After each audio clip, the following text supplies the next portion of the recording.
Welcome, folks, race fans, ladies and gentlemen, children of all ages, to Bristol Motor Speedway. This is the Sim Racing Network you've tuned into.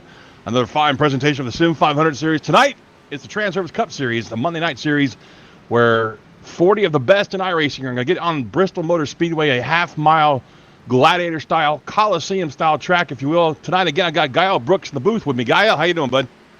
I'm doing well. Glad to be joining you again here at Bristol. It's always a great place to watch a race. Well, we were here last night, you and I, watching the Xfinity Series turn laps here, and things got just a little on the brutal side, which is what we expect at Bristol. But tonight, I'm hoping we'll see a better show as far as racing goes, Gael. These guys really kind of up their game a little bit when it comes to this Cup car. Yeah, I think it's gonna be a bit more of a handful though too, because they got a little bit more power with the short tracks over here.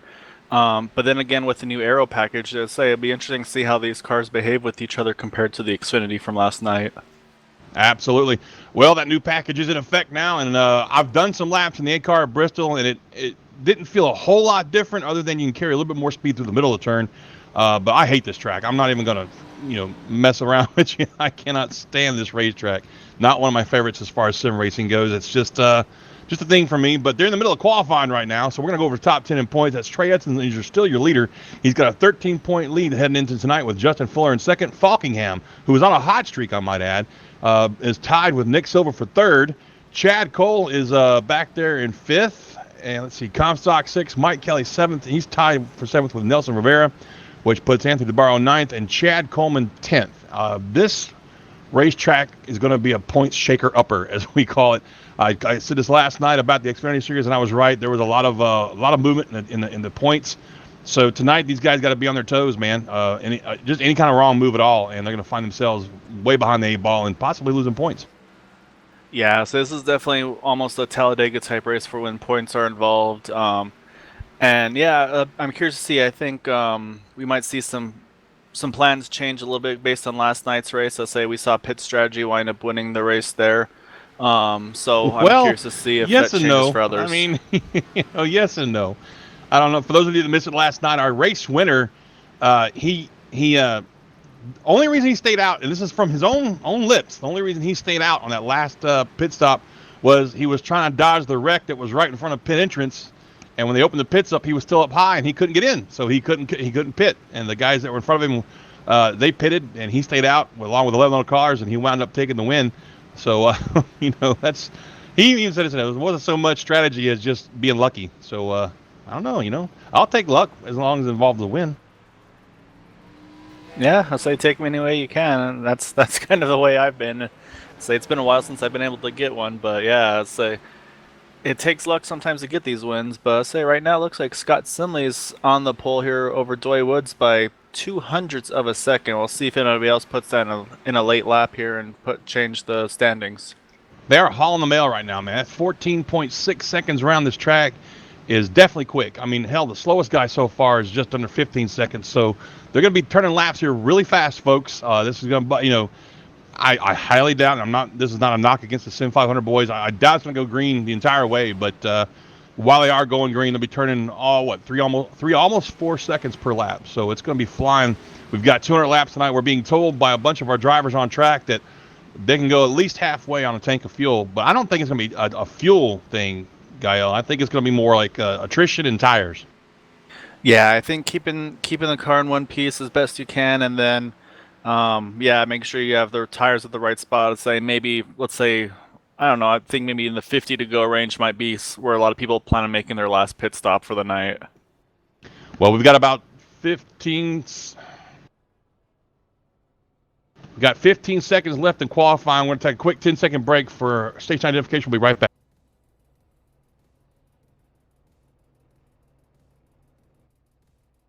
Okay, so I think that's going to be qualifying right there. We're going to go over a quick top 10 for you. Scott Simley gets the pole with a 14.623 to his outside, 2/100ths of a second. Off is Doyle Woods in the 07, and look at that third place time there, Gael. Yeah, 1/1000th slower than Doy Woods for third place for Adam Gill, and then right behind him, only 100th away, is David Comstock in the 42 starting fourth.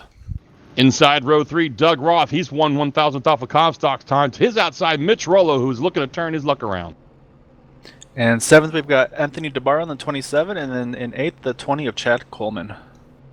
And inside row 5 is going to be Sean Casto in the 52 car, and to his outside, Anthony M. Calantoni in 10th place. The rest of the field's going to scroll by there, folks. And like I said, we're in for a barn burner tonight, man. I'm really hoping this thing doesn't turn into the wreck fest that Bristol has been known to turn into in the past. This will be my first time watching these Cup guys on this track, so I'm looking forward to it. How about you, Gael? Yes, I'm curious to see how it's going to go here. I think it'll start off pretty calm at the beginning, but I think once you get to the halfway point, that's where things are going to really be picking up. And apologize if there's some extra noise in the background on my end as I'm watching my little one at the same time. Well, the little ones are always welcome here, and we're going to get a quick chat with our pole sitter, Scott Simley. Scott, this is John up in the booth. You got me? Yeah, I got you. Hey, buddy, congratulations on the pole. 14.623, 2/100ths faster than the guy sitting to your outside there. What can we look forward to in this race with you tonight? Well, just I wasn't really expecting to be here, but I'll take it. And, you know, I just dipped full all the way, you know, front to back, so it really isn't going to matter. Thinking, but should be fun. Just try to keep it clean. Hopefully we can stay out front here, but these guys are fast, so it's not going to be easy. So how about your teammates there? Talk to us about your teammates. What are they looking like for you? Survive. That's the key. All right. All right, buddy. Well, we'll let you get ready for this race. It's about to go green here. Good luck. All right, thank you. He was turn 1 heroes, I hope, because that's where I put him back at. But anyway, as you heard, they're having their drivers meeting there with Joey Jatina, the leader of the band here, so to speak, giving him some last-minute instructions. And I'm sure he was urging them to use some patience, Gael, because patience is going to be key in this race to making sure you finish decently. Yeah, so you got to give him a little bit of pep talk before a race like Bristol. Probably the same thing in Martinsville. Say, try to keep your temper in check and let cooler heads prevail, and try to save the full tilt racing until about I'd say about 50 to go. But I think you'll see some pretty aggressive driving right off the bat. Well, we've got a 40-car field here in the Cup Series, and this is going to promise to be tense for, I'd say, at least 200 laps. Well, you know, I'm looking through the field qualifying, and I just noticed something. Our points leader didn't even make the race tonight. Trey Edson is not even present, so that's going to be a huge hit in the points for him. Really, Fuller just has to get himself a decent finish to take over this lead. Yeah, that's a big surprise. I wonder if he had some scheduling conflicts, unfortunately. But I'll say, I think as long as he can keep making the remaining races, I don't know if they do the drop races in this league or not, but I think they do. I believe it's 5. Yeah, so he might be saving his anger a little bit for a future week instead of running it tonight. Hey, look, I'm not even going to lie about it. If I was running this series with these guys knowing I had 5 drop races, this would definitely be one of them. Well, here we go. The pace cars coming through 3 and 4 now. We're going to be going green here shortly. They did 2 pace laps on this one just to give the fans a chance to look at those pretty shiny cars out there. There we go. Pace car is off. We're going green. I just lost Scott Simley on the screen. Up there he is. He's back. That really shook the field up by that start right there. Nobody knew where he was at, so they're all bunched up. Last night we saw the starts. These guys would really get out to a good start, but Simley keeps dropping out here, and that's really unfortunate because, or is it everybody or is it me? No, I'm seeing him disappear on my side too, so I'll say that's going to make the cars around him really nervous, because if he, say if they get close to this bumper and it disappears, I mean, you've only got inches to play with just to begin with, so imagine now with a car blinking in and out, so hopefully he gets that fans, if you're watching away. this, don't adjust your screens. It's not just us. It looks like iRacing servers and service is having a lot of issues. We got a lot of cars dropping out and coming back in, so we're going to just take a really quick break. Go to commercial. We'll leave it on corner to corner for now, but we're going to try and let this iron out a little bit because there's really no use trying to call a race when half the cars are blinking in and out. So we'll be right back. Stay tuned.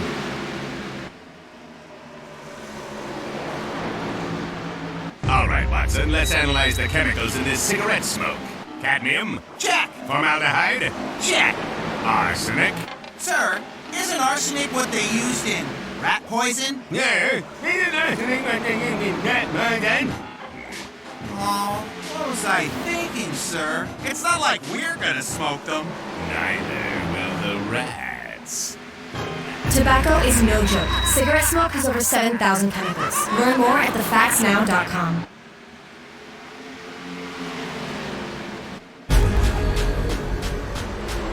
The most realistic online racing sim ever made. This is iRacing. Detailed laser scan tracks, fully dynamic real world cars, and over 50 series to choose from. 6 online world championships offering over $100,000 in annual prizes. This is the original esport racing game. This is iRacing.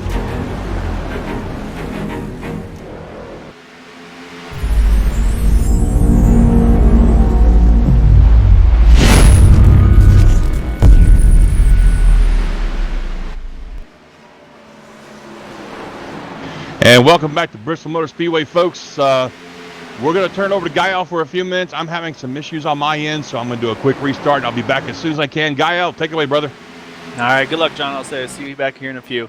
I'll say you just saw Adam Gillen took the lead over there from Scott Simley, so he's starting to stretch his legs a little bit on the field. And then if you're looking a little further back at the 27, Anthony DeBarro, he's really working that bottom line, trying to get under Mitch Rollo. Can't make it happen right there, but I say he's one of the few that's pretty committed to the bottom right now, so keeping an eye on him. I think he's, and then you got Doug Roth right behind him trying to take advantage as well. If he kind of falters a little bit there on the bottom side, because you need all the track to get back up to the top. Then you've got, let's see, it looks like Doy Woods, and then David Comstock. Comstock's going around the top, as now you've got Mitch Rollo following suit as well. So just kind of, you lose that momentum, and that's just where everybody starts piling on through. Up front, Adam Gillen's got almost an 0.8 of a second lead. He's starting to set sail once he got that clean air in his nose. So up front's pretty single file here. Say first battle for position looks like it's Eric Arnold in the 31 for 13th position, battling with Nick Silver, and right in front of them is Dwayne Vincent in the 13. So we're looking at them right now side by side, and same thing. It's just you got to be really careful if you're running the bottom here. So we're gonna keep an eye on those two at the moment, see how they're going side by side. You've got Nick Silver holding the edge on the exit of turns, but then Eric Arnold's got the run on the entry. Just can't wash up quite enough as he needs to.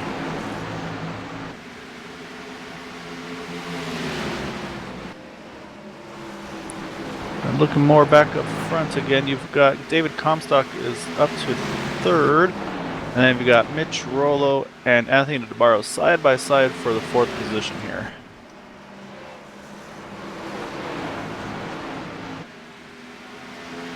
So it looks like Mitch has a little bit of nose damage there from early on, probably got into the back bumper of somebody. I say it's pretty close quarters here at Bristol. But as at the moment though, you've got Mitch able to hold off on the top end. It's so hard to make that bottom work. Just almost need the top car to make a slight mistake, or ideally give that little bit. But yeah, up front though, Adam Gillen is putting down some laps right now. He's a 10 to 2/10 faster than second place. He's got a 2-second lead already, so it won't be too long before he's going to start seeing the back of the field here. But yeah, he's putting on a clinic right now. Comstock moves up to second place. And DeBarro running the bottom. He's actually making now up to third here. That was a nice move by him. Kind of got a 2-for-1 there. And you got Mitch Rollo trying to follow through, get by Scott Simley as well. Still trying to squeeze by, just clears him entering 3. Saying that puts Rollo up into the 4th place and Simley back to 5th. So take a look here through the field, see if there's any good battles you guys might be interested in seeing. Let me take a look. Actually, looks like around 8th position, you've got Chad Coleman and Eric Arnold. Say Arnold's still fighting for positions over here. Now he's working on the 43 of Doug Roth. And you've got Chad Coleman right behind him as well. So pretty good little gaggle of cars right there. So Eric Arnold's trying to get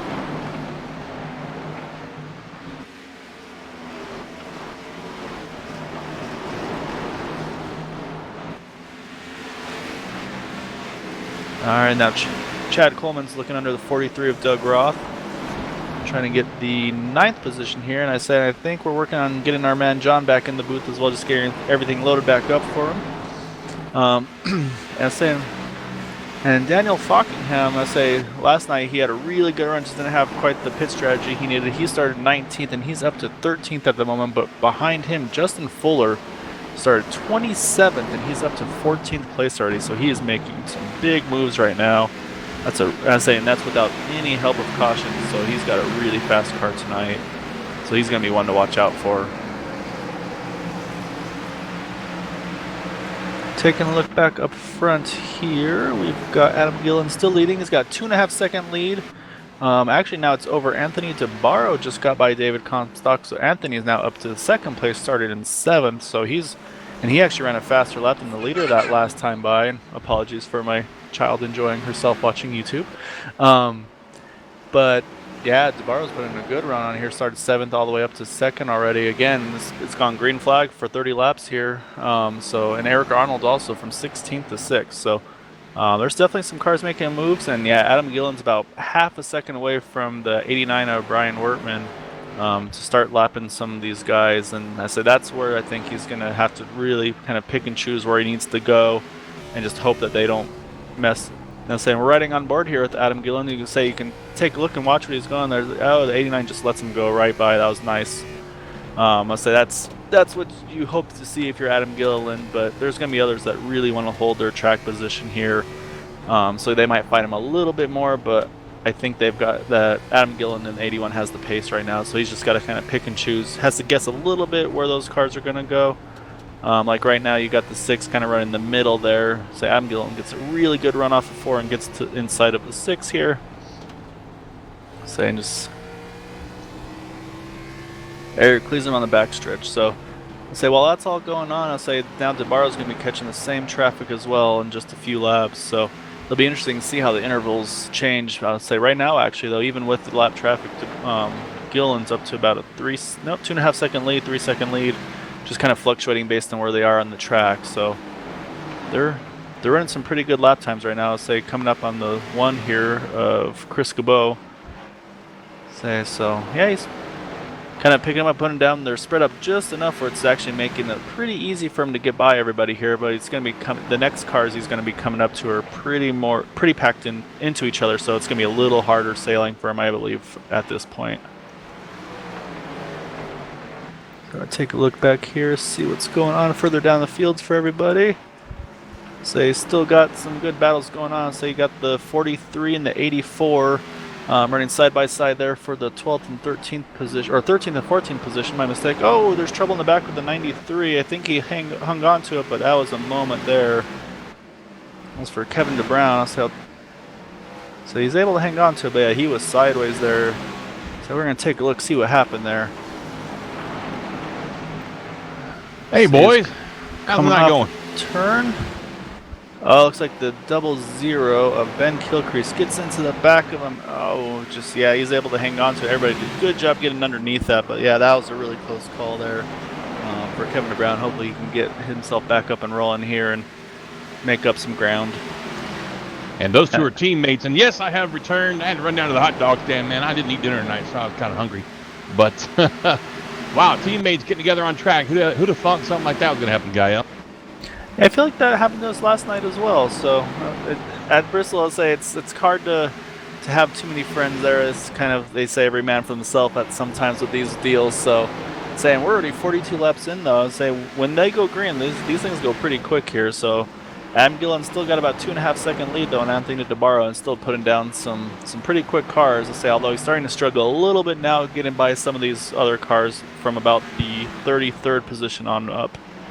Well, I'm really impressed with Gilliland's run. I mean, who'd have thunk it? This guy, I'm not saying, nothing bad about Gilliland. He's a great little driver.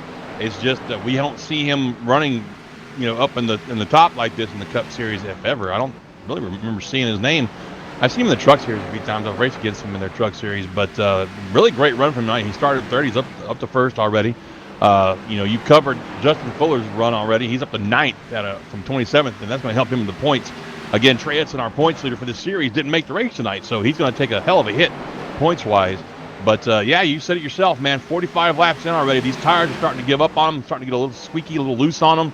Let's see what our track temperature is right now. It's 119 degrees, so that track is really warm. And look at that. Boy, the 28 gets right up against Gilliland, but Gilliland's going to take it down low and put that guy a lap down. That's the 20. Oh, wow. Two of them. Gottschalk right in front of him. That was tight. I mean, they got a whole bunch of cars right here all in a row.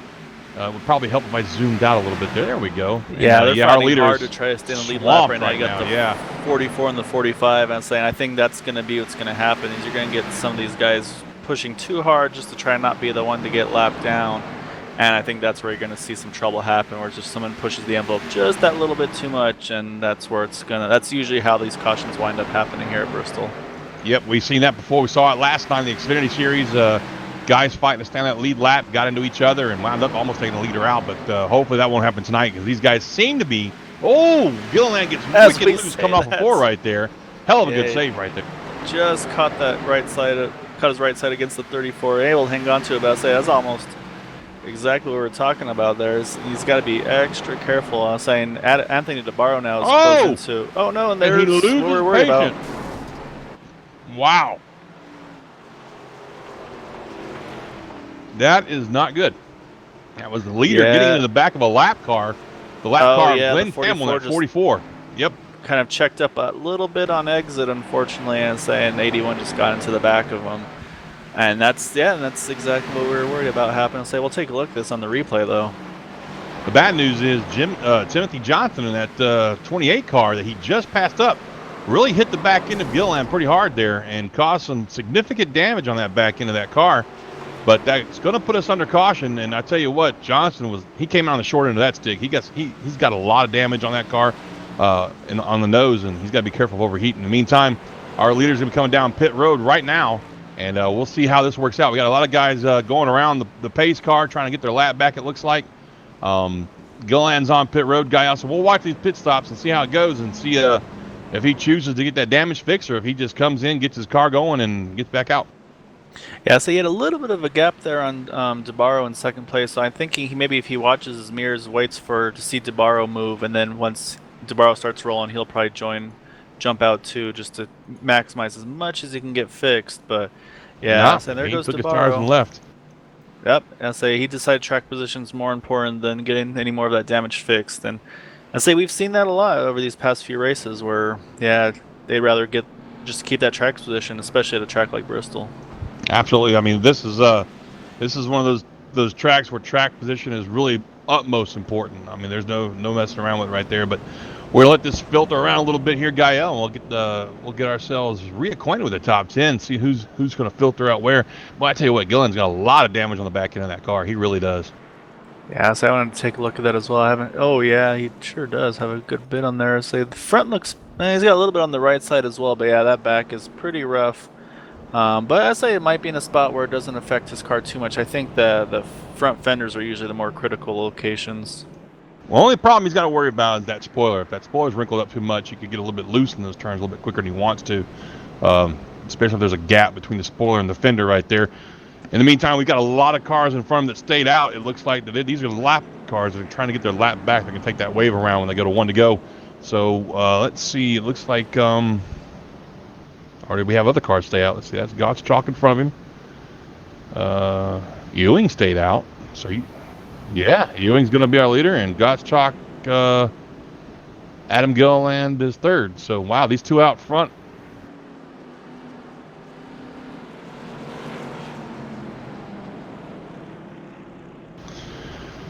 As I was saying, it looks like Ewing and Gottschalk are going to have 54-lap-old tires there. And as my producer was saying in my ear, Ewing ran 200-some-odd laps on a run in practice trying to get everything he could out of that car. So I'm sure he understands, Gael, how rough this car is going to drive at the start of this run with the older tires, but I don't think he's going to be too worried about it.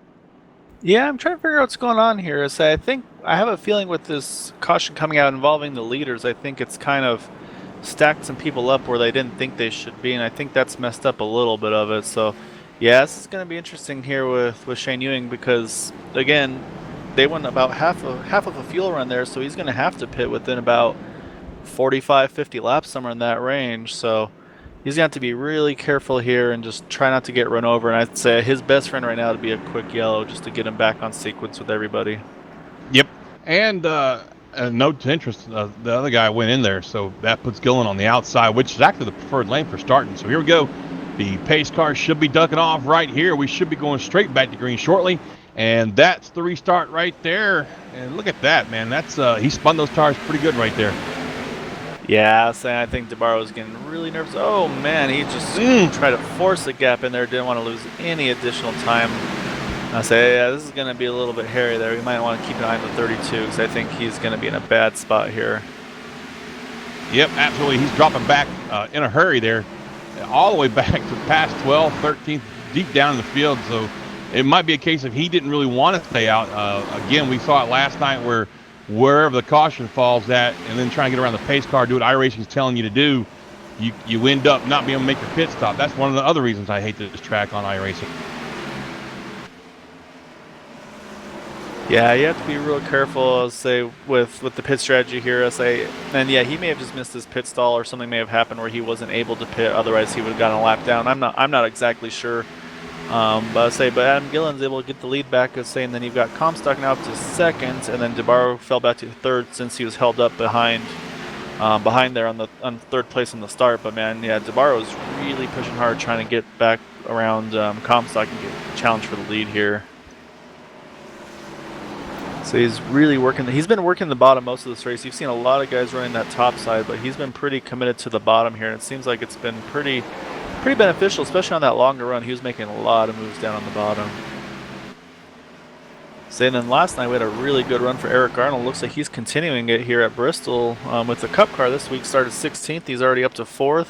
And then, of course, we've mentioned, obviously, with Daniel Falkingham, he started 19th and is up to 6th. And then you have Justin Fuller from 27th to 7th. So there are some big movers coming up through the field right now. So I think all of those guys are definitely going to play a role here before things come to a close. Saying we'll have to keep an eye on Adam Gillen's damage as well, but it looks like he's running pretty well so far. Yeah, I don't think that damage is affecting him at all. I mean, he's got a pretty decent run going right here. He's got Comstock about a half a second back, and Comstock is another driver we're looking for him to have a better run tonight than he did last night. Gael, you were here. You saw the incident between himself and I believe it was Jimmy North on the front stretch there. They both wound up getting severe damage from that, and not quite getting the finish that they really wanted. But in the meantime, it looks like we've got, let's see, we still have 38 cars on track. Oh, scratch that, 39 cars on track. Gott's Chalk has parked it, and yeah, Jimmy. Okay, so we have 38 cars. I apologize, folks. My math's not the best. I'm from South Louisiana, could you not tell? But here we are, already getting lap traffic there, guy. There goes Chris Cabot in the one car, going another lap down, it looks like. And yeah, I think these are some of those guys that just weren't able to get their pit stops in for whatever reason. Maybe if they're hoping for a quick yellow or whatever it was. But yeah, so you've got the 1, the 24, and the 44. And I'm saying Shane Ewing's already down back to 30th. So, I mean, that tells you 50 lap old tires. That's not going to work out very well for you. So yeah, I say they need a yellow right now to get him back on sequence. Not just a yellow, but I mean, I'm like I said, I'm fairly certain because I've seen this happen. I saw it happen a couple times in the NIS when you have a lot of cars on track at one time and the caution comes out. iRacing scoring is just so, I don't want to call it jacked up sometimes, but basically what happens is you're trying not to get black flag for passing somebody, but at the same time you're trying to catch the pace car correctly without getting black flag, and you're trying to get the pits without getting black flag, and it just sometimes it works out to where you have to stay on track in order to avoid getting black flag. That may or may not have been the case tonight, but we have seen a lot of cars that had to stay out for whatever reason, and like you said, Gael, they're dropping like a rock. I mean, look at here, Gillen's fixing to put another lap on the 32 car, and he restarted this thing first, so those old tires are just really eating these guys up. Yeah, so it's a bad break there for Shane Ewing. Hopefully he can still recover. So it's still got over, 130 laps to go there. Saying back in second and third, though, DeBarro's putting a lot of pressure on Comstock here. Gillen was really able to get by the lap traffic really well, opened up about a second lead. Up, and as I say, that caution's out. Oh, and some of the up front guys as well. Oh, looks like our Mitch Rollo was involved in it.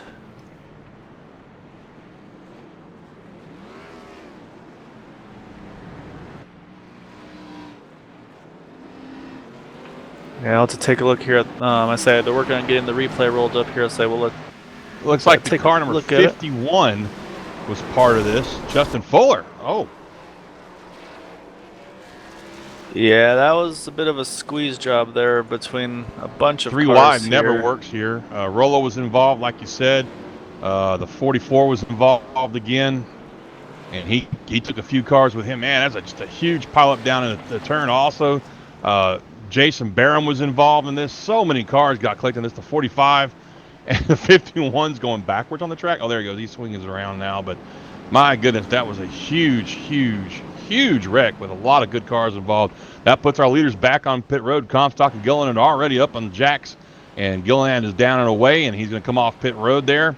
We're going to let this swing around, folks. We'll take a really quick break, go to commercial, leave it on corner to corner. When we come back, we'll catch you up on who got in, got their tires, and who didn't, and we'll be right back. Stay tuned to the Sim Racing Network. All right, Watson, let's analyze the chemicals in this cigarette smoke. Cadmium? Check. Formaldehyde? Check. Arsenic? Sir, isn't arsenic what they used in rat poison? Yeah. Rat poison? Oh, what was I thinking, sir? It's not like we're gonna smoke them. Neither will the rats. Tobacco is no joke. Cigarette smoke has over 7,000 chemicals. Learn more at thefactsnow.com.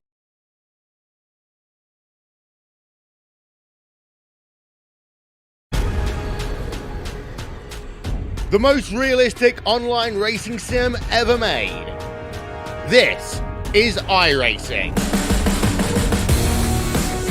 Detailed laser scan tracks, fully dynamic real world cars, and over 50 series to choose from. 6 online world championships offering over $100,000 in annual prizes. This is the original esport racing game. This is iRacing.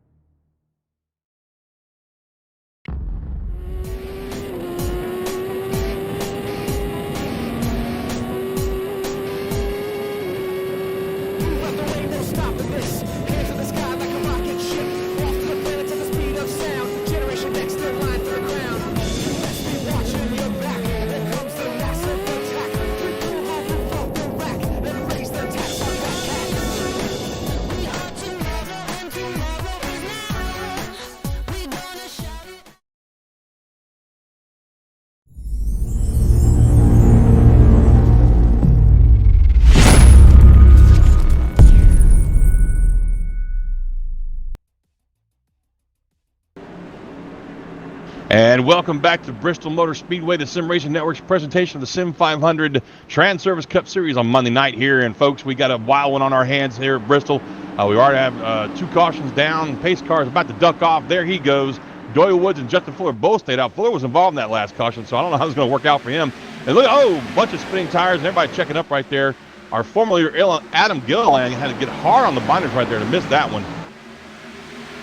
Yeah, so David Comstock's able to take advantage of it. The new tires got around Doy real quick. I say him and Fuller stayed out with like 25 lap old tires. Not quite sure if there's another pit situation there. Saying Eric Arnold's now up to second. He got DeBarro making his way through to third. So the 39 and 81 just got together back there. The 51's dropping back so fast, people are having a hard time getting around him and dodging him. This is going to cause, I see a wreck coming. I'm telling you, there's going to be a wreck with that 51 car. Yeah, I'd say there. 82, Chad Cole's that loose. He hangs onto it. About to be 3 wide in the corner again. Here we go. That always works out so well at Bristol. Yeah, man. There. And there's some contact right there between the 32 and the 51.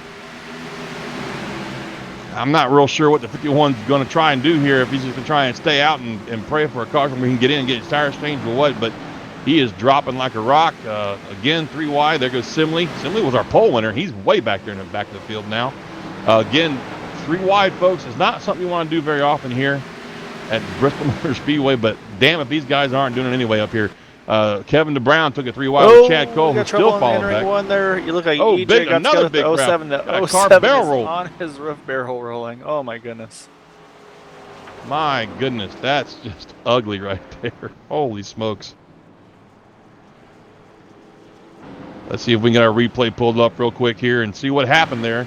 It involved the 07 who stayed out. Okay, yeah, here we go. There's your replay right there, folks. The 07 stayed out on those old tires, and looks like O'Rourke just kind of drifted up into him a little bit. O'Rourke slides down and misses the wall, but the 07 Doyle Woods goes up, gets hit by 16. He barrel rolls. The 52's involved. Then Joey just stops his car right there on the front stretch just to miss everything. And wow, man. So the 52 got into it as well. Yeah, that was a big hit. I say the 07 still decided grab a gear and keep going. See if he can salvage something here. So we'll see what happens. Now, we have some takers on pit road this time, if it's open. I believe it's open anyway. Comstock, though, looks like he might be staying out there, Gael. I'm not real sure if maybe he pits on the other side of the track or what, but it looks like he stayed out. Yeah, I think that was only probably about a 10-lap run, so I'd say it makes sense that he'd stay out. But yeah, I think Chad Coleman, I think Adam Gillen wound up coming back in, as well as Anthony Calatoni. So I say we'll have to see where all of this shakes out. But yeah, that was, I don't know about the staying out after like 20 laps or so. 10 laps, I think they'll be all right. But yeah, that was, when you got that many more laps on your tires, you might want to just come back the next time by when you realize the whole field behind you's got tires. Yeah, really. That's no doubt right there. Well, folks, we started this race with 40 cars on Bristol Motor Speedway. We have 29 still in lead lap. That will be Dwayne Vincent getting the lucky dog, so he's going to be back on the lead lap back because there's 29 cars on the lead lap. We've got, let's see, looks like Steve Gottschalk has retired. Timothy Johnson has pulled his car in the garage, and now Chris Cabot is out. So we've got 3 guys that have retired. So there's about 37 cars still on track. I'll tell you what, this is just going to be I think another typical Bristol run, man. A lot of hurt feelings and hurt cars. Yeah, I say we're almost at that halfway point too. But yeah, I have a feeling this one's gonna be a little bit of another exciting one. I say it may not go as green as they're hoping for. They had that really good 50+ lap green flag run at the beginning there, but I think this is where business might pick up. And yeah, I don't think we've seen the last caution at this point, but. There's still some good clean cars, though. I have to say, there's a lot of cars without too much damage, so there's a few guys that are still having a good night. Yeah, we did. Well, let's pull somebody up to the booth here. Joey Jatina, this is John up in the booth. You got your ears on, buddy. Hey, man, what's going on? Well, you tell me, man. I seen you stop down there on the infield just now. What, were you waiting for a hot dog delivery or something? I'm trying to protect this race car for sure. It's kind of what we talked about today on the phone. Things happen so quick, and I guess I apologize to Mike Kelly about 20 laps, 30 laps ago. I guess coming back up the track, he was there filling the hole and put him in the wall. But other than that, car's been fine. Well, I can tell you, please don't scratch it. I've run out of paint for that color of yellow you got there, so it might be a week or two before I can fix you back up. Hey, right now it's been good luck, man, so we'll see what happens. All right, Joey, we're hoping you pull out another top 10, man. You got your one last night. We'll see if you can do it again tonight, bud. Thank you, buddy. Good luck. And that was Joey Jatina. He's kind of the head honcho / fearless leader here at Sim 500. Folks, the cars are stacked up 2 by 2. The green flag will be out here shortly. The pace car's lights are off. Hey, that's the first time I've gotten tongue-tied in 88 laps there, Gael. Of course, I've been at it for a while. Here we go. Pace car is off. Comstock gets a nice little jump out there to the lead, to keep his lead there. In the meantime, back behind him, DeBarro down on the inside, trying to take that second spot away from Eric Arnold, who's having another good run tonight, Gael. Yeah, so he had a really good run last night. I was saying he kind of played it off a little bit, just saying he had some luck there with it, but I don't know. I think maybe he's got something going on here with Bristol, where he's just got the feel for that track, because I say he's able to grab that second spot still, and who knows? Let's say he might be getting another interview here tonight after we're all done. Well, you know, we talked about this last night. Bristol's definitely a rhythm track, and some guys are really good at getting down into that rhythm pretty quickly. And, you know, even with the caution interrupting it, they can still get right back into their groove and get that rhythm down. And I think you've got to hit the nail on the head there. I think Eric Arnold's got a talent for this track. Although right now he's facing a big challenge on the outside from Anthony DeBarro in that 27 car. DeBarro's making that middle of the high line work for him really good right there. Gets a good move coming off that turn. And we're going to give him second spot and move Eric Arnold back to third. But now he's got his hands full with the guy who won last night, Daniel Falkingham, that 39 car. Yeah, I say Daniel was really strong last night. I say he just had that pit strategy go awry for him. So we'll see. I say he's up to third now, and immediately Eric Arnold gets the top side because he was losing too much momentum, having to try to pin it on the bottom there. And right behind him, though, you've got Brian Boris Cook there in the 63. He's having a really nice run right now in the 5th position. Absolutely, and you know what? I'm not going to say it's the paint job, but you know he rode with that Interstate Batteries paint scheme for so long. He just had the horrible luck with it. But now look at him running really good out there with the Martin Truex scheme going on. Yeah, I don't know how if you look at the Double Zero here, Ben Kilcrease running in 6th, that car's had seen some better days, but he's still running. He's still wheeling it. He's up to 6th place there, and he's got a lot of pressure on the 63 as well. So we talked about Aero not being such a big factor on it, and I say he's proving it to us right now. Well, he's got an advantage. He's missing a fender there, so it keeps that right front tire a little bit cooler, a little bit grippier for him. And he's probably a little bit lighter missing all those fender parts, too. Yeah, I say it's weight savings. It was all planned just to get a little bit of that weight off, you know. I say up front, though, Comstock's starting to get a little bit of battle here from DeBarro, and then Fockingham's closing the gap as well. So I think we might see a 3-way battle for the lead here pretty shortly with these 3 guys. They're all running different lines. Absolutely, and it's really fun to watch them go down in there. I mean, you got the second, third place guy. They basically run the same place up in 3 and 4 right there, and that's a little up higher than Comstock's running. Comstock's really using the middle lane pretty much all the way around the track. He looks like he's really comfortable right there with that ZL1 of his, just hanging out right there. He kind of arcs it down with a low exit right there, coming off a 4, but he's not losing any ground to those 2 back there. Now look at that. He goes up a little bit higher this time. Those 2 go down low into 1 and 2. It's just really interesting watching the different lines these guys are running. Now look at this. Look at DeBarro send it down into 3 and 4 right there. My goodness. Yes, and that's where I think that's going to be a passing move he's going to have to look into making. And now you got Fockingham trying to do the same move on him, seeing if he can do, maybe he can return the favor on it. So, yeah, I think that's going to be a move you're going to see later in the night. If he can get to the 42's bumper, I think that's how you're going to have to make that pass. You dive in there, try to slide up in front of the leader, and then just hope he doesn't return the favor on you. Right. I hope he doesn't move you out of the way. But, I mean, we saw that last night, too. That was that's one way to pass. It's just not probably the best way to pass because it kind of makes hurt feelings a little bit there. But in the meantime, Comstock's not losing ground, but he's not really gaining ground on DeBarro or Fockingham either. Eric Arnold's still back there in 4th, but he's got his hands full with Brian Boris Cook in that 63 car. And we said this a minute ago, Cook's having a really great run. Look at that. It's a great run coming off of 3 and 4 right there. We've got some cloud cover now moving over the track. That might cool things off, give these guys a little bit more grip. But I'm fairly certain that Eric Arnold's got to see that big old blue nose of that car in his mirror, and it's probably making him a little bit nervous.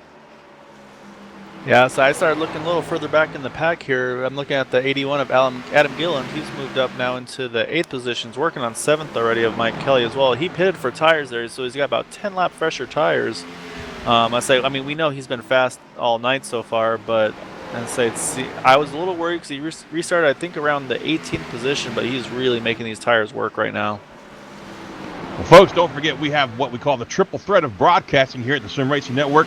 We're on Facebook, Twitch, and YouTube. You can look us up, the Sim Racing Network. Give us a like and a follow, set up your notifications. That way you'll be notified every time we go live with this awesome kind of racing right here. And what you're watching right now, folks, is the Sim 500 group and their Trans Service Cup Series Monday Night Series. It's a Cup Series. And if you want to get a little more information on Sim 500, they've been around for a long time. Head over to sim500.com and check them out and see what they got to offer for you. And make sure you give a heads up and a like to their sponsor pages as well. That's WCI Parts for the Truck Series, Kick-Ass Beef Jerky for the Xfinity Series. This series right here is Trans Service Cup. They're looking real good tonight, man. I tell you what. Look at that. Gilliland is kind of working his way back up. He was an early front runner there. I'm watching him back here between Eric Arnold and the Cook car now, and he's just kind of picking them off one by one, working his way back up front. Yeah, so he's been one of the even while making passes, he's been one of the faster cars on the track. So he's about a 10th up on the leaders that last time by, while still passing guys. But up front, say you got the 42 now, trying to put some lap cars back around the 44 here, and DeBarro's all over the back now of David Comstock. Yeah, DeBarro's got to use a little bit of patience right here because they're both going to be catching lap traffic. And look at that. As I say that, he sends it down hard in turn 3 and 4 right there, trying to make that pass. And I'm sure Comstock sees him back there. Now, Dave Comstock's a guy that usually lets cars go at this juncture, but we're just past the halfway point, 112 laps down out of 200. And like I said, usually Comstock lets guys go and lets them eat up their stuff, but I don't think he's going to play that game tonight. No, I think at this point you've got to run it kind of run it as you've got it and try to keep them at bay, because it's just track position is so important here. So I think he's gonna do everything he can. Probably just run that top line, make DeBarro have to pass him on the bottom. And like I said, if you can't run all the way to the top on the wall and the exit, that's really where it hurts you. So I think that's gonna have to be what he does, is protect the top and make DeBarro do what he's doing right there, run all the way to the bottom, but he just can't get the power down. And I'm pretty sure that DeBarro is really chewing those tires up with that move down the inside too. It's not something you want to pull every single lap, because it really wears that right front down there. In the meantime, out in front of the leaders, we got one more lap car coming. That's going to be the car of the 83 of Jason Barham. They're going to have to work their way around him, and I'm betting that's probably what DeBarro is counting on. Is maybe catching the 42 in lap traffic and maybe using one of them as a pick. Yeah, but they're going to be looking in their mirrors here pretty shortly, because you got Adam Gilliland's up to 4th now, and he is running about 2/10 quicker than the leaders with those fresher tires. So yeah, I think you're going to see him coming up here pretty shortly as well. So I think you're going to go from a 3-way battle to the lead to a 4-way battle for the lead. You're absolutely right. And the thing is, I mean, Gilliland was fast before these guys took over the lead, and he just had some unfortunate timing with his pit stop. But I mean, he was really fast at the beginning of this race, led a lot of laps. And look at that. Wow, DeBarro sends it in just like he said. He's going to slide up in front of Comstock. Comstock's going to try for the crossover maneuver here. And they're going to drag race down into 1 and 2, and it looks to me like DeBarro's probably got the preferred spot. Maybe not, as Comstock slides back up, gives him a little door tap, says, "Hello, how you doing, buddy?" Oh, wow, that was really close off close. of 4 there. I'll say DeBarro took the lead there. I'll say now we'll see if he's able to put a gap there on Comstock, because I was saying, if you look right behind him, Adam Gill now, he got by Falkingham. He's now up to the 3rd position. So yeah, I think it's only a matter of time before the 81 gets back up front here. Absolutely. These guys worked their way around the slow car of Jason Barham in the 83, and the 81's got his sights set now. He's going from 3rd. He's going to move his way up to 2nd, I'm pretty sure, rather quickly. He's got some really fresh tires compared to Comstock and DeBarro up front, and I'm telling you, DeBarro's got to be looking in his mirror and seeing that 81 coming in and just maybe hoping for a quick caution here so he can get some fresh tires himself. Yeah, they've got 50 laps on their tires right now, so I mean, that's, like we talked about, I mean, that's about half a fuel run. So at this rate, they're going to still have to pit one more time for tires, well, at least for fuel, before this race is over, if that 100 lap fuel window is correct. So that's going to be another interesting thing to take a look at here. Well, there he goes. Move Gilliland up to 2nd. He got by Comstock fairly easy right there. Now he's set the sight on Anthony DeBarro up there in the lead. And I don't think it's going to take him very long. You said it yourself there, Gael. He's running pretty damn quick compared to DeBarro and the guys that he's passing. He's running almost 2/10 quicker. So we'll see here shortly how fast he gets up to DeBarro and how much of a fight DeBarro puts up when he gets. Yeah, and I'll be curious to see if and when he can take the lead as well, if what his plans are. Does he just want to kind of save his stuff and not put a big gap out there, or is that way maybe he can save a little bit of fuel in case it does go green? Because I say with him pitting those 10 laps later, I'm not sure if that puts him in the window where he can make it to the end or not. So yeah, it's going to be pretty interesting. You never know with Bristol. Say sometimes you might get that fuel mileage run here. I'll say I'm sure everybody's banking on a caution though at this point. And obviously, if there is one, they're all going to be taking 4 tires. Oh, absolutely. You definitely want 4 at this point in the race. Last time by, DeBarro ran a 16 flat, and Gilliland was a 15.891, just a little tick over 1/10 quicker right there. So he's definitely still got the speed out there. In the meantime, I'm seeing a fight developing back here with Falkingham and Eric Arnold for 4th and 5th. It looks like Eric Arnold's starting to reel these guys back in a little bit there. Yeah, he's having a good run. So he let him I think maybe he let them use their stuff up, and now he's kind of just biding his time. Oh, as he said, oh no, he gets into the inside wall there off of 4. So I think he got pinched a little bit, unfortunately. Didn't get pinched, but I think he just lost his nose, slid up into him a little bit. And so that definitely hurt the left side of that car. Oh, yeah, he flattened the left side of that car there. He's going to fall way back now. Looks like probably not too bad. I mean, Cook's trying to work his way around him right now, but I don't think Eric realizes he hit the wall. I don't think he realizes he's like damaged right now because he's not driving like it. There goes Cook around him, taking that 5th spot away. Maybe not. I don't know. Yep, there goes Cook. Scoots right on by him there. To move Cook up to 5th and Arnold back to 6th. In the meantime, up front, wow, they've caught Justin Fuller, the 51 car. They're working their way around him, and Gilliland is all over the back bumper of that 27 car of Anthony DeBarro. Yeah, it was interesting to notice. It looks like DeBarro's actually pretty committed to running that bottom line. I thought he was just using it to try to get the lead there, but even when he's had the clean air, he's still running the bottom. So he must really like the way that bottom feels compared to rim riding like most of the field has been doing. And I'm watching Gilliland kind of like, he's changed his lineup a little bit too. He's a little lower now going through the turns. Not quite all the way to the bottom, all the way through. Kind of enters about midway and then turns down lower. But he was running a little bit higher earlier, but he's making up a lot of ground right there, running almost the same line DeBarro is. Yeah, it's interesting. Yeah, like you said, he's entering middle, and I think he's kind of letting it arc down to the bottom and to drop from there. So yeah, I'd say it's interesting actually. You've got all but Fockingham of the top 4 are all running the bottom now, so maybe the grip has changed a little bit up top, and say it's just a little quicker to run the bottom right here. Absolutely. Well, here they are catching more lap traffic. The 6 car gets out of the way and lets everybody swing by. Well, everybody as far as those 2 cars go, but Gilliland's just really trying to figure out the best way to get around the 27. Look at that, pulls right up on his bumper. That time he went back up to the high side and used a nice low arc to come off with a lot of speed there. Got right up on the bumper of the 27, but had to check up a little bit so I didn't get into him. And I'm telling you, it's just a matter of time before Gilliland gets by the 27 here. Yeah, so the line he's using, that's actually one that I've seen work really well, where you run the top and you just kind of let it start to rotate where you can cut to the bottom on exit, and you can get a really big run on the exit. And I think that'll be where he can try to maybe force DeBarro to be stuck up top if he is trying to run the bottom like it seems. It seems to work better for him going through 3 and 4 than it does through 1 and 2. If you watch right here, oh, we got a caution on the track. I'll say, I don't think there's going to be too many disappointed people about that caution coming out. We'll take a look to see what happened here. Not at all. Looks like it involved possibly the 93. No, I think it was after him. Oh, there it is. Who is that? So that is the 00 Ben Kilcrease, unfortunately. Oh, no. Our very own Ben Kilcrease? That's unfortunate.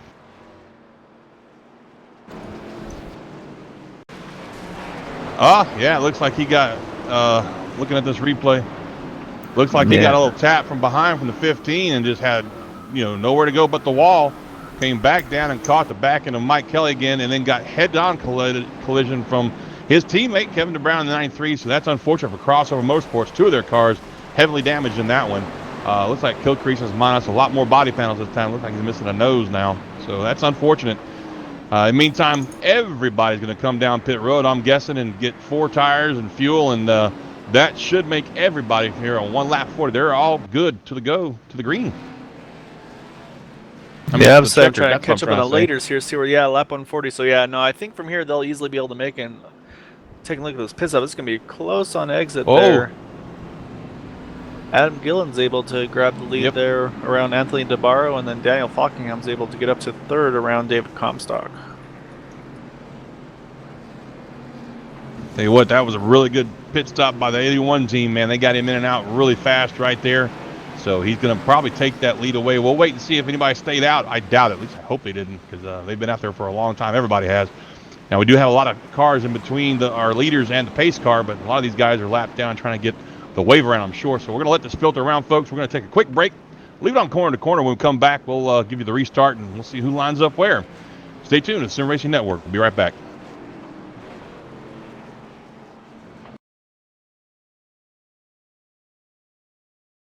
All right, Watson, let's analyze the chemicals in this cigarette smoke.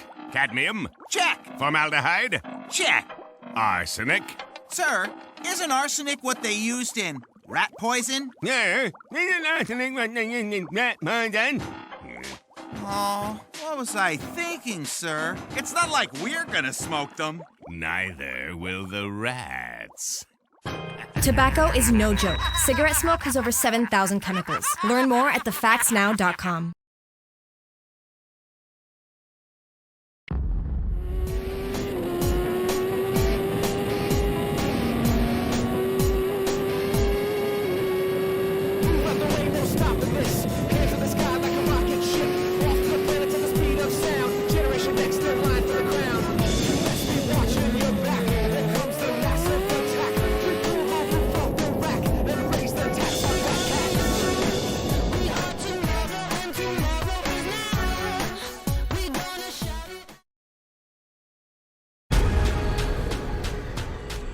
The most realistic online racing sim ever made.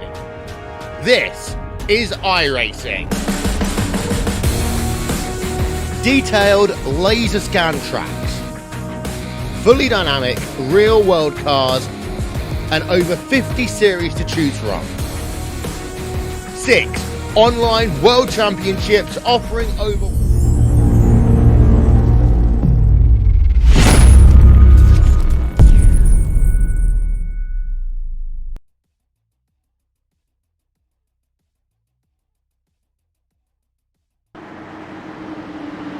And welcome back to Bristol Motor Speedway. Pace car is off.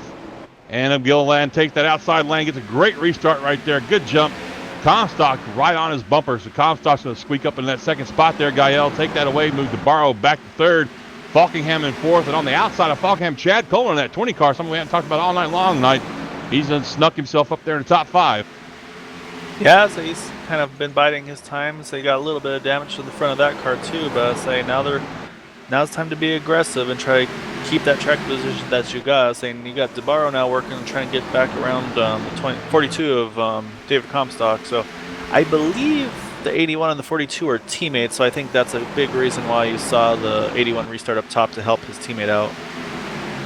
Okay, well, it makes sense when you stop and think about it. Meantime, I see a lot of beating and banging going on back there for positions behind these guys, all the way back to 5th. You know, it looks like Falkingham's got his hands full with Standish there, and also Mitch Rollo in the 96 car. Mitch was involved in an earlier accident, but just goes to show you're never out until you're actually out. So here he is up in the top 10 fighting for spots. We got Nelson Rivera back there, Nick Silver in the 15 car, and Lionel Callisto in the 10 and a 97 car bringing up 10th spot. So, I mean, these guys are all looking pretty good. In the meantime, back up front, Gilliland's got him almost a half-second lead over Comstock. DeBarro in third, and Chad Coleman still back there fighting for position in fourth. He's got his hands full with, that looks like the 09 car. Nigel Standish just beating and banging back there, it looks like. Yeah, I was going to say the front three kind of were, looked like they were kind of gapping everybody, but actually it looks like DeBarro's kind of falling back now to Chad Coleman, the 20. I say they're all running the top, whereas he's still running that bottom like we've talked about earlier. So I'd say maybe it just takes a few laps for it to work, but what's really hurting though is Daniel Falkingham. He's just been pinned on the bottom and he just can't get the power down on the exits, and he's just been dropping unfortunately since this restart. I'd say he's back to, looks like the 9th position at the moment.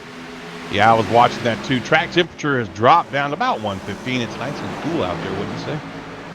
Yeah, 115. That's a nice cool track temperature. Nice and cool. Well, folks, we started this race with 40 cars. We still have, let's see, 26 of them on the lead lap. Retirees, we can add Kevin DeBrown, Dwight Beverly, and now Eric Arnold have retired.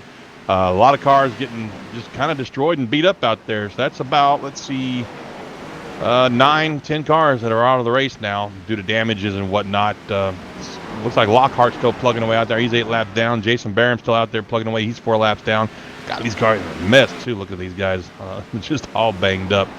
It's almost a question, Gael, like we were last night. It's not so much as who has damage, but who doesn't have damage. Yeah, there are not very many clean cars anymore. I say most of them have at least a little bit of a little right side wrinkle on them. Like I say, we got some modifieds running out here as well right now, and like I said, it doesn't really matter though. I mean, you look at the 81 of Adam Gillen, he's got, I think, we got a car spinning, hits the wall, but maintains it and keeps it straight. That was the 43 car, it looked like. I didn't mean to cut you off, but he was sideways coming through that turn back there and managed to save it with a little bit of help from the wall and the car next to him. No, it's fine. I say I actually didn't see that coming, or didn't see it happening, so I'm glad you caught it. Yeah, I'm just kind of watching cars in the back of the pack here. I mean, Gilliland's got to run away with this thing up front, so I'm keeping an eye on Cook. We were talking about him earlier having a great run, but he's got a lot of heavy right side damage right now, and he's kind of slow and kind of backing up the guys behind him. That includes Tommy Ryan, Joey Jattina, Sean Batty. Looks like Jatina's going to try him down on the inside. Doesn't quite get the power down to try and make that pass work. So, I mean, Cook's doing everything he can to hold on that spot, but it's just a matter of time before they all get by him there. And it looks like back up front, Gilliland's really gapped the field. He's got almost a full second lead over Comstock. And Comstock, in the meantime, has got his hands full with Anthony DeBarro. Yeah, I say DeBarro's all over. I'm trying to find high, low, just trying to find any way around him. I was saying, actually, Chad Coleman's done a good job as well in fourth place, kind of getting away from that pack he was leading there. So he's got a little bit of clean room, so he can just kind of save his tires a little bit and say just take as much of a breath as you can here at Bristol and just keep plugging away. But yeah, DeBarro's trying every line he can to find a way around Comstock here. And it looks like we've got another retiree. Steve Ritter in the 16 car has pulled his car behind the garage. He's out. So, attrition, we called it at the top of this race. It's not going to be so much as where you finish, but do you finish in this race for a lot of these guys, because it's Bristol, baby. It's the last great Coliseum, and they're fighting a war out there. And, what I'm noticing, though, is all of a sudden Gilliland has lost almost half a second. I mean, he's really falling back. I don't know if he's just trying to take it easy on his tires now, or maybe sizing these guys up. They're in front of some lap cars, maybe try and time the gap a little bit so he doesn't get too oiled up. But he's definitely losing ground to Comstock and DeBarro. Yeah, I'm actually wondering maybe that damage, he's able to mask it a little bit with the new tires, but then once those tires start wearing, it's a little harder to hide some of that damage. Just say maybe may not be turning quite as well as it was with it being a clean car, I'd say. But yeah, I mean, at the same time, he might just be pacing himself just to have kind of save that tires in case he needs to turn it up a notch if and when DeBarro gets around Comstock at this point. Well, as we say that, boom, he jumps back out a little bit further with the lead there. I think he's just taking it easy on the car, maybe. He's got, 35 more laps to go on this race. Meantime, we've had another one fall out. That was Mike Montesi. He lost throughput, which is basically iRacing's version of a broken internet. So he's gone. In the meantime, our leader has caught more lap traffic. A lot of heavily damaged vehicles here. Jason Behrman, the 83, goes down a lap. Or another lap, I should say. And next up will be the 44 of Glenn Campbell. Oh, my goodness. They got so close right there, Gael. Yeah, so it's risky lappers. I mean, you saw what happened to the 81 earlier in the race where he got involved with the lapper there, getting him a lot of that damage that he's got right there. So, yeah, you got to be on your toes even more so. Actually, it seems like when you've got the leaders coming around you. So, yeah, he's gonna have to kind of be a little. He's got a little bit of a gap until he gets up to Justin Fuller, but yeah, he's gonna have to be careful here. And DeBarro's really working on top. He might have a chance to get his nose to the outside. Oh, that was close. I really thought Comstock was going to come up right there. I really did. I think DeBarro's in the wall. In the wall a little bit there. Yeah, I think DeBarro may have actually cut him a little bit of slack there off of 4. It kind of looked to me like he had to lift a little bit not to wreck themselves. Yeah, that's what it looked like here too. And then Jimmy North just fell out as well. Ryan Howard's out. We got a lot of cars dropping like flies, which is not going to be good for Gilliland. That means less cars for him to work his way around here. As we get down to the final laps here. Lap 170, 171 as they cross the line. That's about 29 laps to go, 30 laps to go, excuse me. So it's getting down to the end here. Yeah, I was also noticing was it looks like I was watching Chad Coleman, Mitch Rollo. Mitch Rollo had gotten right up to him. I think, double check here. So I think, actually he's gotten around Chad Coleman. So now you got Mitch Rollo up to 4th. Really good rebound, actually, after those earlier troubles. This car still looks really clean, though, so he might just be hoping for a late yellow because he's got about 4.5 seconds off the leaders here, so I think he might be hoping for something to happen to give him another chance at it here before the finish happens. Yeah, he's got relatively low damage, minor damage, I should say, even though he was involved in a couple incidents earlier, but he's really gotten that car patched back up, and he's having a great run out there. Mitch Rollo in 4th place. Meantime, back up front, lap traffic is playing havoc with our leaders. The 51 and Fuller almost got into Gilliland right there, and now the second, third place drivers of Comstock and DeBarro got to deal with him. He keeps it down low, and Comstock's kind of in that middle line right there, kind of keeps DeBarro from getting too much of a good run. But man, Gilliland's got to be loving this. He's looking back in his mirror and seeing these guys fighting like that, and he's loving it. Whoa, man, 27 almost got into the 42 again off of 4 there. I say they're going to have to be careful, as it looks like the 42 might be running a slightly lower line than the 27's hoping for, since he's trying to pass. So I have a bad feeling it's only a matter of time before those two kind of touch bumpers here. Touch bumpers, that's a really polite way of saying it, Gael. I got to hand it to you. It's just a light touch, just enough. Just a little love tap, love tap, right? Yeah. Just let him know you're here. But well, unfortunately, DeBarro gets the wall again, but it doesn't even slow him down. Look at that. He hits that wall and it speeds him up almost. We've had another car drop out, and unfortunately, that's our very own Ben Kilcrease. Looks like the damage was just too much for him, and he is out of the race now. He's pulled the car behind the wall, and that's really unfortunate for him. It's a rough night, but he'll rebound, I'm sure. He's a pretty good guy. It's Bristol. I mean, I think a lot of people are kind of expecting to have an early night, go back on the flatbed, unfortunately. So let's say we'll see. So it looks like DeBarro might be trying to save his stuff again, make one more shot at David here, but I'll say we're already down to 20 to go. And there's a little bit more shade on the track, which is going to lower the temperature just a little bit more. It's already down to 103 degrees. In the meantime, I hear someone in the booth back here. It sounds vaguely familiar. How you doing there, Ben? I'm just gonna come and check in on you guys in these last 20 or so laps. Well, we're fine. How are you doing, buddy? Your car looked a little dented there. Yeah, and you know, we may have a couple more cars dented in the next couple of weeks or so. You never know. I understand. It's been a rough night for you, bud, but you were looking pretty stout out there, and your teammate was looking pretty good. Mitch Rollo, he was involved in some earlier incidents, but he's already rebounded up to fourth. Oh, and we have a caution on track, folks. Let's see if we can find out where that's at for you. And that's going to bind this track up, this field up, I should say, with less than 20 to go, and it's going to be interesting to see how this restart goes. And I found, oh no, it was Joey Jatina. It was the 41 and the 14, I think. My goodness. I got to stop pulling Jatina up to the booth. Every time I do that, it jinxes him, and he winds up having something like this happen. And it looked like the 41, looks like in the replay here, the 41 came off the wall a little bit, got into the wall coming off exit of 4, and got down to the right corner of Jatina. It doesn't take much, folks, and you see the result.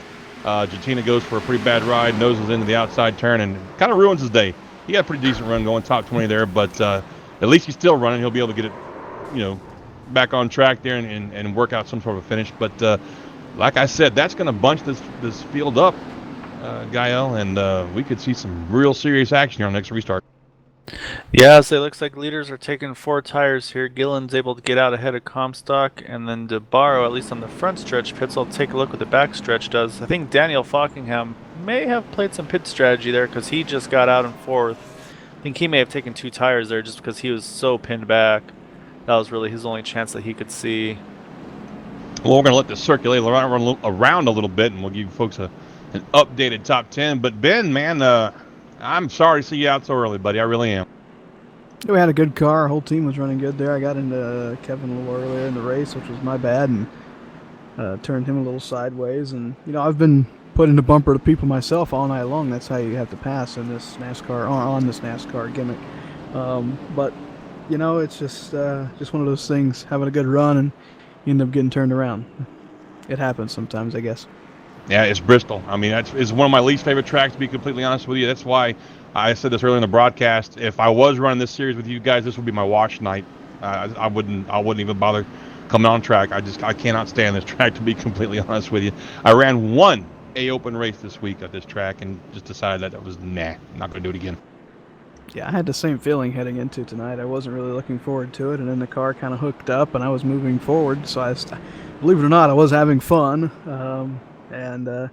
You just get some of these guys out here on a track where you don't hold it flat around the whole thing, and then you get problems like that. But other than that, I mean, we had a great showing. Mitch is going to go out there, and he's going to finish top 5, hopefully, and maybe Chad Cole can get up there in the top 10, and Crossover can have somewhat of a decent night with me and Kevin falling out. Well, we hope so. Now, you guys have Richmond next week, Ben, and I personally know for a fact that you're a pretty damn good driver when it comes to Richmond International Raceway. Are you looking forward to next week? Looking forward to it. We're going to go in there and try and chase us a win.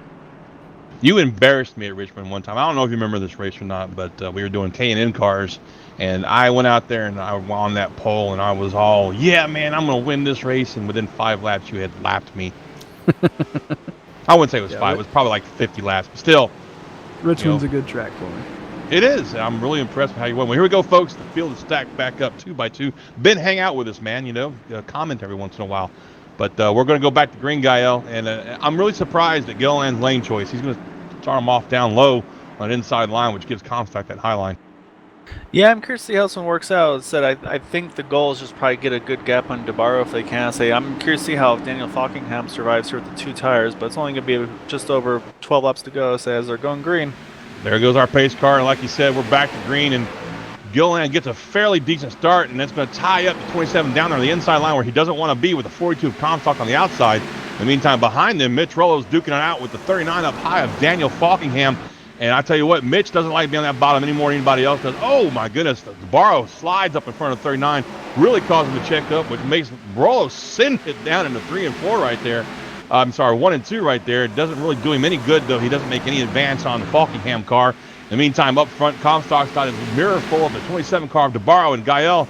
I tell you what, I don't think DeBarro's going to be patient with him much longer. We got 10 to go. Yeah, no, I think if so as he goes right there, he's going for his. Oh my goodness, he's sliding. Oh, I don't know how they did not wreck there. How? If you can, Aaron, pull that. Oh, and they do make contact back behind them. Now we got a wreck. We got several cars, DeBarro included in this one. Big mess, big mess in the turns right here, folks. And I kind of saw it coming. We knew this restart was going to be crazy and hectic, and DeBarro was just out of patience right there.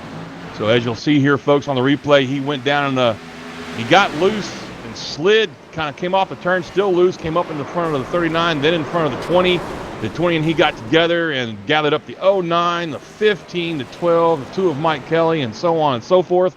As is normal with Bristol, you have one car getting in a wreck with 20 cars. That's basically how it works out here. So we're going to let this kind of sweep around a little bit, sweep around again.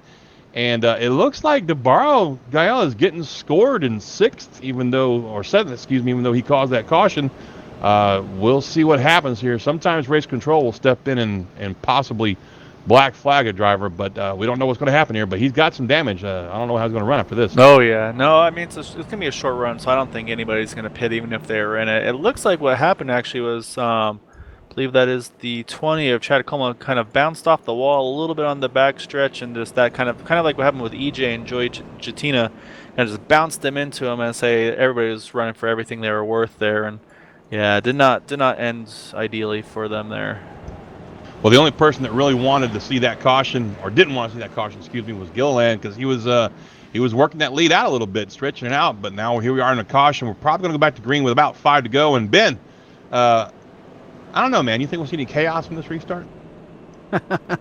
Well, just rewind the tape, and I think you'll answer that question there, John. Absolutely. We're gonna have a lot of chaos on this final restart. These guys, or I should say we, get all bunched up like this and try to get every position possible, and sometimes contact gets made, and that's where these crashes are coming from. But overall, I mean, it's been a great race so far tonight. It hasn't been a caution fest or anything of those likes. We've had some great green flag racing, and I mean, I was having fun. I've got a feeling everybody else in the field was having fun at one point in the night as well. It was just a great race tonight. It has been. Don't get me wrong. I jest about all the wrecks, but it's Bristol, and you're going to have cautions. But really, these guys have been running a damn good race, you included. We watched you for a while there. We have you, go get, when you get a chance, go back and watch the replay. We were observing the finesse you handled that right front damage. I said, man, I think he's got an advantage. It's making his tires cooler. That right front likes to be cooled off like that. But I tell you what, man, I'm looking at Mitch right now. He's going to restart high right there, Ben, up there in 4th behind Comstock. We saw that earlier that these two teammates work together on these restarts. You think this is going to hurt Mitch, maybe? Well, absolutely. And about the only good part of him starting on the outside on this restart is that he's going to be on the outside, which is pretty the most dominant lane on these things, or that's the way I felt, and that's the way it looked for the whole race for me. Some guys were making it work on the bottom. I just couldn't figure it out. Top's where it's going to be. Yeah, we haven't actually. I mean, you said it yourself. We saw 1 or 2 guys sort of making the bottom work, but really not. Once the laps and the tires piled up, the inside was nowhere to be. Well, here we go, folks. They're stacked up 2 by 2. Pace lights are off the car. This will be the final restart of the race. Green, white, or checkered. The next flag is going to end it. Or yellow, I should say. I should throw that one in there. And this time, Gilliland takes the inside again, and he's got his teammate Dave Comstock in the 4 to the outside. 3rd is Daniel Falkham. 4th, Mitch Rollo. And DeBarro's in 5th. And here we go. The pace car should be ducking off right here on the pit road. And we'll see a great start by the 81. Falkingham spins his tires down there, which is going to be good news for Mitch Rollo in that 96. Comstock dives down to the inside in 2nd place there. Rollo stays up high, trying to maintain that 3rd spot. In the meantime, Gilliland has checked out. We're going around. Oh, and there's the caution. And that should probably end this race, because they were coming around to lap 198 right there out of 200. And it's on the front stretch, and it looks like, oh, no, it's the 63 car of Boris Cook is involved, and he is heavily damaged. Let's see what we have here. Looks like he got really wicked loose in that turn right there and just continued to be loose. Got into the corner of the 97. It looks like it was 67. I couldn't tell who that was, but chaos ensued from there. And unfortunately, like I said earlier, one car starts it and multi-cars get involved in it, and that was the case here. Looks like that's going to be a rough ending for the 63 car. He had a really good run going earlier, and it's sad to see that I guess that Truex paint job didn't work out for him after all. And yes, that was the 97 car, the Lionel Callisto that got involved in that. He's got no front end either. But like I said, that's probably going to end this race. Our leader is now, let's see, he is taking the white flag this time by, coming off of 4. This will be the last lap. So, folks, what we're going to do is we're going to stay on this last lap, and once we get the checkered flag, we're going to go to break. When we get back, we'll do some interviews for you. So, Ben, man, I'm really sorry that you had such a rough night, buddy. I really am. Is Ben still here? No. Yeah, Ben left us silent like a ninja. But yeah, I tell you what. Worked out well for Adam Gillen, David Comstock there, getting the 1-2 finish. I was saying Mitch Roll winds up all the way back up to 3rd, and saying, and then Navarro was able to recover to 4th even after that crazy spin on that previous yellow. Yep, that's really good to see the crossover guys at least get a podium finish tonight, because we were talking about that earlier. The 2 out of the 4, or 2 out of the 5, I should say, had to retire with damages. But well, folks, there you have it. That's going to wrap up the victory for Adam Gilliland. The last minute. Last minute caution basically enables him to finish this one under caution with the lead. Dave Comstock in second, Mitch Roll in 3rd, Anthony DeBarro 4th, Daniel Falkingham is 5th. We'll give you the rest of the top 10 when we come back from break. Right now we're going to watch the leader, Adam Gilliland, take the checker flag, and then we're going to go to break. We're going to leave it on the corner to corner for you so you can watch him do his donuts. When we come back, we'll give you some interviews, and we'll give you some points rundowns, and we'll wrap this thing up in style, folks. Stay tuned to the Sim Racing Network. We shall return.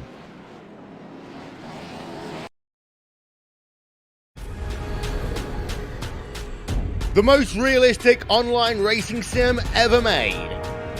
This is iRacing. Detailed laser scan tracks, fully dynamic real-world cars, and over 50 series to choose from.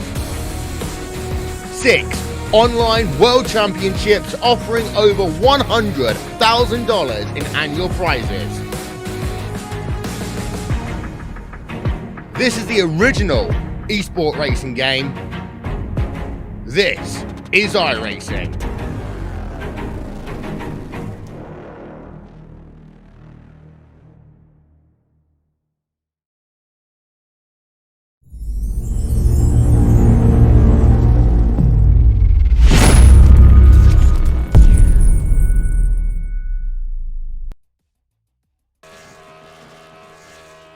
And welcome back to the Sim Racing Network's presentation of the Sim 500 Monday Night Trans Service Cup Series. And folks, it was a wild one, 200 laps of action and destruction, I guess you could say. We'll give you a really quick top 10 rundown while I wait for our man Gael to catch up with our 3rd place runner, Mitch Rollo.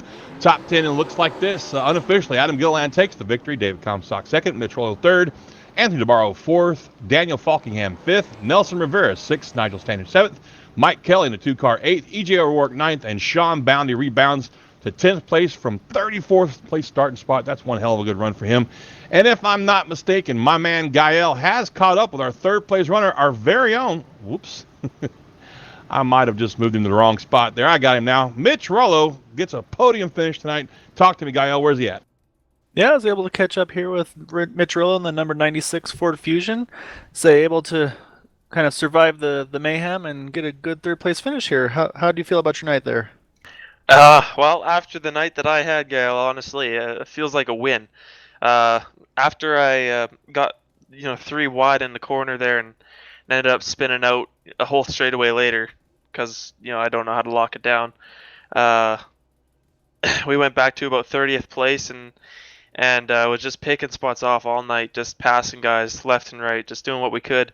And man, with on that last caution with a few laps to go, starting on the outside of the 2nd row, I thought we had a shot at top 2 or even a win. But definitely after the season that we've had in this SimSpeedShops.com Ford Fusion, we're definitely happy with a 3rd place finish here. That's for sure. Yeah, so you had a pretty good view, it looked like, for that slide towards that 2nd caution, or the 2nd to last caution there with Anthony DeBarro going for it. I'll say, what'd you see in your view from that one? Well, he was a little bit far ahead of me to see exactly what happened up there. I think he just drove it in a little too hard, but you know, it was when I saw him going up the track like that, I was like, hey, another position. So no, it was a good night. Tell us how you really feel, Mitch. Yeah, I know, right? But no, it was a good night. It would have been nice to get 2 positions better, but you know, no one had anything for Gilliland tonight. He was on rails, so definitely we'll take the 3rd place and move on to Richmond, where we usually do, pretty good job at. Sounds good. So it's good to see you get a good result here. So, of course, while you have the microphone, feel free to any thanks and shoutouts while you got the moment. Yeah, once again, Sim Speed Shop, those guys came on board for the 2019 season, and I have not, done my job on that end of the things for them. But definitely a huge thank you for them to come on board. Everyone at Crossover Incorporated, Chad Cole, Ben Kilcrease, Jared Como, my spotter, who kept me real calm going through the field later on in the race. He was a huge help, as always, on the box. Jose always runs with us in our channel. And Kevin Brown, everyone that makes these wheels go round and round, definitely a huge thanks to them. And you guys at the Sim Racing Network for broadcasting these things. I'll be looking forward to watching this one tomorrow. There you have it. 3rd place finisher, our own Mitch Rollo. So he gets a good result there and looks forward to Richmond next week. And saying now we're going to see if we can find that 42 Chevrolet of David Comstock.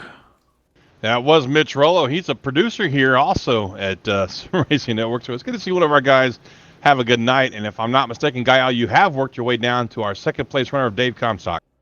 Yeah, luckily he wasn't parked too far away, so I didn't have to do too much exercise there. So yeah, I've caught up with the number 42 Chevrolet Camaro of David Comstock. I'm able to get a runner-up position here. So how do you feel like your night went there, David?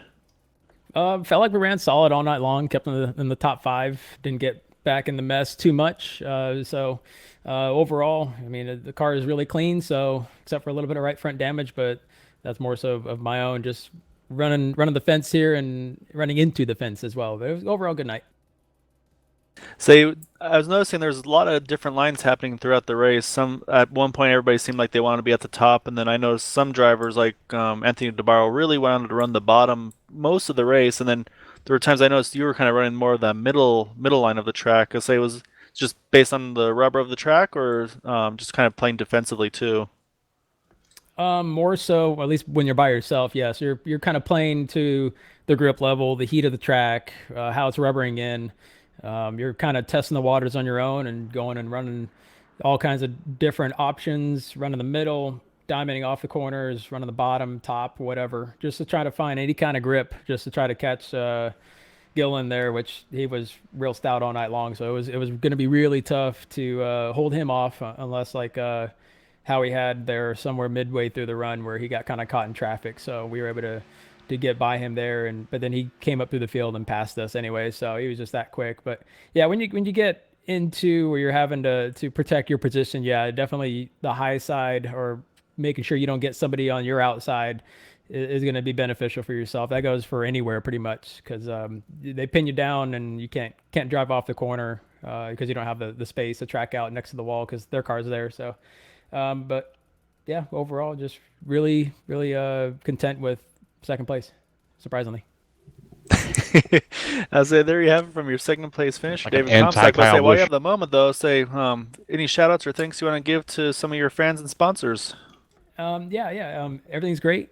Thank you all the sponsors in the car, Aftermath Motorsports, the teammates there, Adam Gillen, congrats again to him, Justin Fuller, EJR Work, Carolina Doors and Windows being on the car, sponsoring us, racingbiz.com, of course, on Facebook. Go check them out every Thursday night, 7 p.m. Eastern. Got live auctions there, all kinds of really cool racing merchandise. So go check that out, racingbiz.com. Gary Mercer Trucking, Monster Energy, JD Laird, JDR Graphics, painting the car. All the fans watching, you guys are broadcasting, and Sim 500 Trans-Service are sponsoring the series. All right, and there you have it again. David Comstock, 2nd place tonight. It's a good run, and I believe our own John is caught up in victory lane with the 81 of Adam Gilliland. Yes, I have. I'm down here in victory lane, and Adam Gilliland is celebrating a hell of a victory tonight. Adam Strong run, my friend. Great run, as a matter of fact. I'd have to say probably a 9 out of 10 for you, man. 119 laps led, fastest lap on the track. You can't get no better than that, bud. Thank you. Yeah, no, it wasn't without some struggles, though. We fortunate enough to qualify third, got the lead pretty quick. Unfortunately, the first run, around lap 50 or so, as I was working through lap traffic, I wouldn't say I got a little impatient, but I misjudged a little bit how fast I was going to catch Glenn on corner exit and kind of got into him a little bit. So I want to apologize to him. It's not how I like to race. So after that, it kind of gave me a little bit of damage, but not enough that I couldn't overcome. Had some guys staying out and trying to get some strategy to work. I got pinned behind one of the guys that did that, and it really shuffled me back almost outside the top 10. With a quick caution, I was fortunate enough to come in and get tires and work my way back through the field, and ultimately the night couldn't have gone any better. Well, I'll tell you what, man, we were really impressed with your run up here, and the fact that you were able to come back from some adversity there on track. I mean, man, Bristol's a place where you really try everything you can not to lose track position, and you lost a ton there, but you had obviously the best car on track, Adam. It was really impressive run to watch. Do you have anybody you want to thank for that win tonight? I just want to thank my buddy Brendan Mercer and Gary Mercer Trucking for all the support over the years, and I always enjoy going back and watching these races on the broadcast. You guys do a great job, so really appreciate all you guys do, and everyone at Sim 500. It's a great league to race in, and I'm happy to be here every week. Well, I just want to give you a heads up, Adam, when you do go back and watch this replay, I may or may not have sounded just a little silly talking about you tonight. I had some issues when I came back and saw you in the lead. I was like, wow, where'd he come from? Because I'm not used to seeing you run the Cup Series and run so well up front in the Cup Series. So congratulations, man. You did stellar. I mean, I've run against you in the trucks and you whooped my ass there, but man, to get it done in the Cup Series where some of the best of the sim racing community drive in Sim 500, son, you did some damn good stuff tonight. I mean, really, it's a very impressive run to watch you do that. Thanks a lot. I really appreciate it. And that was our winner, folks, Adam Gilliland. He's a Texan, by the way, so I'm a neighbor over here in Louisiana. Congratulations there, Adam, on the victory, and we're looking forward to watching what you can do over at Richmond next week. Yes, sir. Yeehaw. Well, there you go, folks. That's going to be our victory lane interview with Adam Gilliland. And I feel kind of stupid, to be completely honest with you, Gael. The way I didn't mean to make it sound like I didn't know who the guy was. Of course I know who he is. I just not used to seeing him run the Monday night series, and man, he just whooped him up tonight. You know no, he hasn't. Yeah, you're right though. I mean, they've had 8 races. He's actually only ran 4 of them. So I'll say it actually makes sense why I haven't seen him too much there. But yeah, no, he put a beating on tonight. I'd say he had that one run towards the back. He had maybe 10 lap fresher tires and just walked through the field. That was a really impressive showing by him tonight. Absolutely. Now, we talked about this at the top of the show, Gael. Bristol is a points wrecker. I mean, you've got to be on your game when you're chasing points here. We didn't see Trey Edson start the race at all. We talked about it. He was going to take a hell of a hit, and he did. I mean, he didn't fall back too far, believe it or not, though, because Fuller also had some issues, and he was right there in second. So our top 10 in points right now is Fuller. He does take the lead, but he's only got a 2-point lead over Falkingham, who had a pretty good run tonight. Edson only falls back to third, 13 points behind the lead. So he didn't do too bad, luckily for him, because like I said, Fuller had a really bad night himself. Chad Cole climbs up a spot to 4th. Comstock climbs up to 5th. Silver drops down to 6th. Nelson Rivera hangs on to 7th. Mike Kelly drops to 8th. Andy DeBarro hangs on to 9th place, and Chad Coleman rounds out your top 10 in points for the Trans Service Cup Series here. And like I said earlier, folks, we moved from the Great Coliseum to one of my favorite tracks next week. It's going to be Richmond International Raceway. And I guarantee you, if you like what you saw tonight, you're going to love what you see next week, Gael. It's Richmond is one of my favorite tracks, especially in the Cup car. Yeah, no, Richmond puts on always a really good show there. I say that'll be definitely a fun one to either watch or race or commentate. It doesn't matter what. I say Richmond's always put on a really good show. I look forward to seeing that one. Absolutely, it's another 200-lap race, so buckle in, folks. It's going to be a nice little ride tonight. Next week, they'll be doing probably about 19-20-second laps there, so it'll be similar to what you saw tonight. but a lot more action on track. And I don't mean by wrecking, I mean by passing, because Richmond is a track where you could actually do 2 and 3 wide in the turns, and it doesn't work out too badly. So make sure you tune in for that. And like I said, we have the triple threat of broadcasting here, Facebook, Twitch, and YouTube. So make sure you look us up, DSim Racing Network. Give us a like and a follow. Set up your notifications. And Gael, before we sign out, my friend, you got any final thoughts for Bristol Motor Speedway? I thought it was a good race there, so I definitely enjoyed it. They had some good long runs there, like they were mentioning earlier. And yeah, definitely a great run by Adam Gillen, and there's some big movers in that race, starting towards the back of the field to wind up in the top 10. So yeah, I think they put on a really good show tonight. Some good runs, I'd say, definitely some pretty exciting wrecks, unfortunately, but I'd say that you never know, that might be what some people are watching for. So everybody got something tonight. That's right. And unfortunately, our friend Uncle Runkle, Don, didn't make it tonight. So that's why Gael was kind enough to step in for us. And Gael, I really appreciate that. Don's real life work kind of delayed him a little bit. So you jumped in and took over. And we really, really appreciate that. And Aaron Groskoff down there in our production van. Aaron, thank you so much for bringing us some great pictures tonight. And folks, thank you for bearing with me while I have my issues on my end. Tonight's race was 200 laps, 7 cautions for 33 laps. Not really bad at a race average of 20.4 seconds around the track. So we had a great night of racing here at Bristol. It was what we expected. It was fierce. It was competitive. And in the end, Adam Gilliland brought home the victory, leading 119 laps. So, folks, that's going to do it for us from Bristol. We will see you next week at Richmond International Raceway for 200 laps in the Trans Service Cup Series. Make sure you tune in and follow, because it's going to be a blast. I promise you it's going to be a good race. For myself, Gael Brooks, and Aaron Groskoff down the van, I'm John Mushing Jr. Remember, folks, when you're out there on the roads, put that phone down. You can wait to talk or chit-chat or Snapchat or whatever it is you do on your phones until you get to your destination. Please smile more often. Love each other out there. God bless each and every one of you. Good night and farewell.